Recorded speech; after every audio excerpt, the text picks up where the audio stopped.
Today, we're diving headfirst into the dumpster fire of 2024's most disappointing, baffling, and downright terrible movies. From noble failures to outright disasters, let's break down the 10 worst movies of the year. Coming in at number 10, Megalopolis. You and I ought to have an understanding. You're on my territory now, and you're gonna play by my rules. It's hard to criticize a legend, but Francis Ford Coppola's passion project, Megalopolis, ended up being a jumbled mess. While the heart of the film, a vision of building a utopia in a divided world, was admirable, the execution left audiences scratching their heads. The narrative was cluttered with too many competing ideas, and the dialogue often felt unnatural. Critics noted that the ambitious scope was undermined by subpar special effects and inconsistent performances. While some appreciated Coppola's attempt to push boundaries, most viewers found it exhausting and incoherent. Still, for Coppola fans, it's proof that even the greats can stumble while daring to dream big. Number 9. Madam Webb. The Spider-Man universe has delivered hits, but Madam Webb was not one of them. Lacking the web-slinger himself, I am so pressing charges. Okay, knock yourself out. the movie floundered as an uninspired origin story for Cassandra Webb, a paramedic turned superhero. The pacing was sluggish, the dialogue riddled with cliches, and the supporting characters bland and forgettable. Weak action sequences failed to create any excitement, and even Dakota Johnson's performance couldn't salvage the thin plot. Fans of the Spider-Verse were left disappointed by the lack of creativity and heart.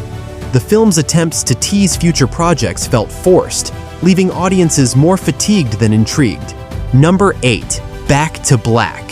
A biopic about the iconic Amy Winehouse should have been a heartfelt tribute. Instead, Back to Black was a hollow retelling that paled in comparison to the 2015 documentary Amy. The film skimmed over the most pivotal moments of Winehouse's life, offering a sanitized version that lacked the grit and raw emotion fans associate with her story. Marisa Abella's portrayal of Winehouse received mixed reviews, with many noting that the script failed to delve into the complexities of her personality and struggles. The movie's glossy aesthetic felt at odds with the authenticity of Winehouse's music, leaving fans and critics unimpressed. This film is a stark reminder of the challenges in capturing the essence of such a singular talent. Number 7. Megamind vs. the Doom Syndicate. You're all so lucky to have me as your hero. Wow. The original Megamind is a beloved animated classic, celebrated for its humor and clever storytelling. Its 2024 sequel? Not so much. This direct-to-streaming cash grab replaced the charm of the first film with subpar animation, a downgraded voice cast, and a bland story. The plot, a predictable battle against a generic villain, lacked the wit and innovation of the original. Fans were particularly disappointed by the absence of original cast members like Will Ferrell, whose presence was keenly missed. While young kids might enjoy it as background noise, longtime fans of the first film were left asking, why even bother? Number 6. Miller's Girl. Cairo Suite. I'm Mr. Miller. I'm assuming that you got one of these before. I read the whole list. What could have been a provocative spin on the erotic thriller genre turned into a confused, unremarkable mess. Starring Jenna Ortega and Martin Freeman, Miller's Girl promised an edgy exploration of taboo relationships, but failed to deliver.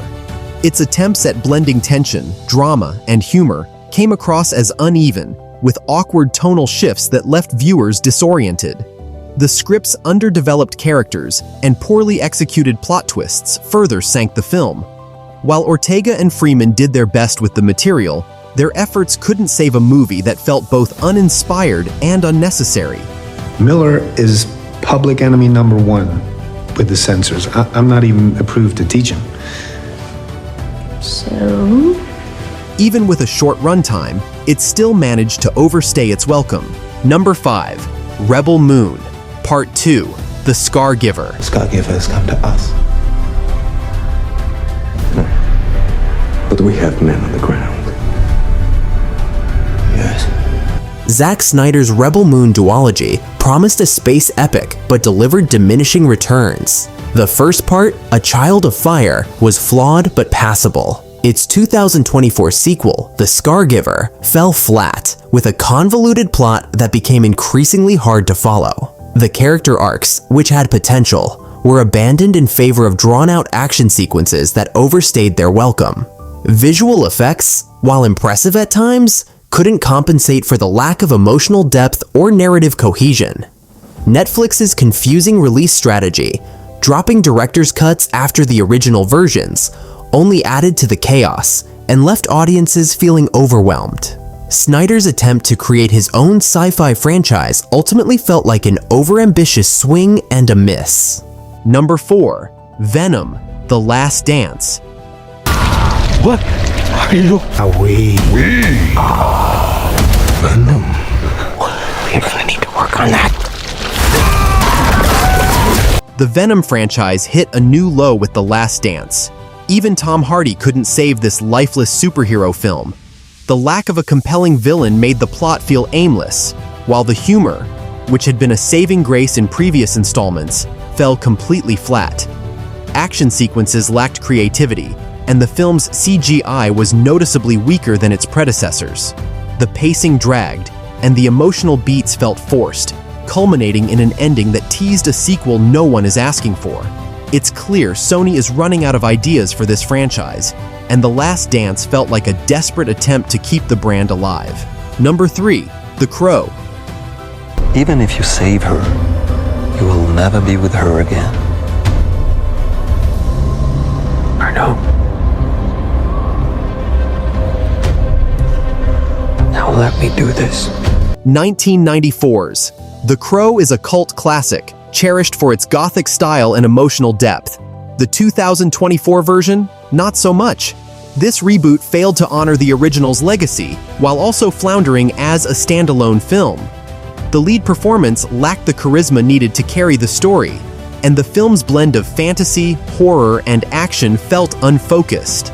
Audiences criticized the weak dialogue and over-reliance on visual effects, which lacked the gritty, practical charm of the original. By the time it left theaters, many had already forgotten it existed.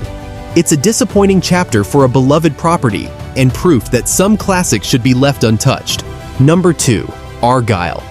What you wrote in your new manuscript actually happened, but it wasn't Argyle. It was me. Touted as the start of a new spy franchise, Argyle fell spectacularly flat. Overlong, unfunny, and riddled with miscast performances, this action film failed to justify its massive budget. Bryce Dallas Howard struggled in the lead role, with a script that gave her little to work with.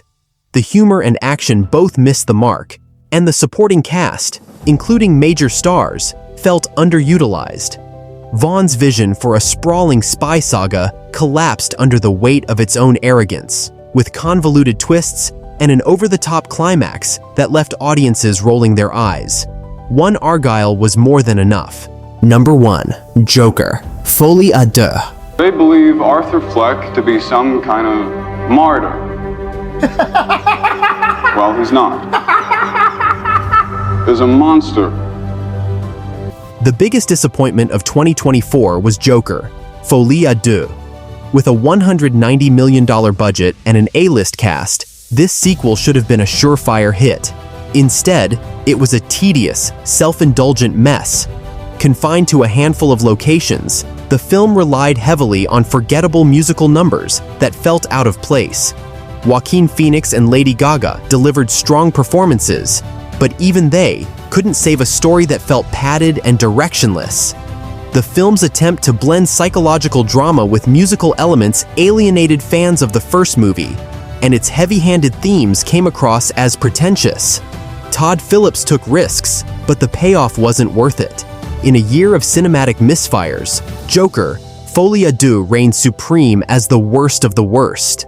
There you have it, the 10 worst movies of 2024. Which one do you think deserves the title of Worst of the Year? Did we miss any films that deserve a spot on this list? Let us know in the comments. And don't forget to like, subscribe, and hit that notification bell for more cinematic rankings, reviews, and drama. Until next time.